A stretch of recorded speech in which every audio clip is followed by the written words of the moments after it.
ભરૂચ જિલ્લામાં સરસ્વતી સાધના યોજના હેઠળ ખરીદાયેલી સાયકલ વિદ્યાર્થીઓને વિતરણ ન કરવામાં આવતા 9 વર્ષ બાદ આખરે તેને ભંગારમાં આપવાની ફરજ પડી।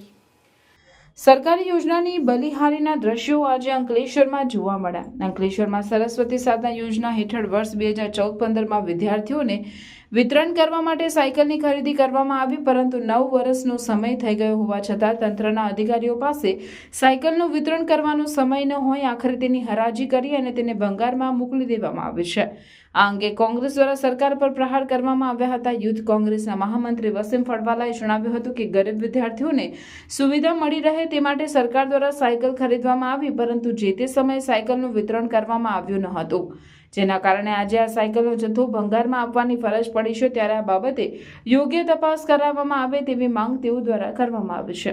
આ તરફ ભરૂચ જિલ્લા પ્રાથમિક શિક્ષણ અધિકારી સચિન શાહે ટેલિફોનિક વાતચીતમાં જણાવ્યું હતું કે શિક્ષણ વિભાગ દ્વારા વર્ષ 2014-15માં જંબુસર, આમોદ અને અંકલેશ્વરમાં ખરીદાયેલ 246 જેટલી સાયકલનો હરાજી દ્વારા નિકાલ કરવામાં આવ્યો છે, જેની પડતર કિંમત 850 રૂપિયા રાખવામાં આવી હતી, જેની સામે 1000 રૂપિયાના ભાવે સાયકલ ભંગારમાં આપવામાં આવી છે। રાજ્ય સરકારની સૂચનાના આધારે આ કામગીરી કરવામાં આવી છે।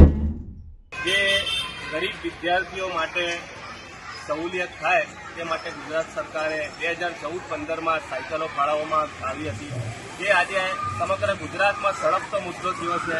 તે અંતર્ગત આજે થોડા દિવસ અગાઉ અહીંયા ગોયા બજારની સ્કૂલ હોય કે MTM સ્કૂલ હોય, વિવિધ જગ્યાઓ પર જે સાયકલો સડી રહી હતી, જે સાયકલો ગરીબ વિદ્યાર્થીઓને આપી દેવામાં આવતી તો તે લોકોને કેટલી સહુલિયત થઈ જતી, પરંતુ એ લોકોના લાભ નહીં થયું અને છેવટે આજે આ ગોયા બજારની સ્કૂલમાંથી એ સાયકલોને ટેન્ડરિંગ મારફતે ભંગારરૂપી થઈ ભંગારમાં અપાઈ છે।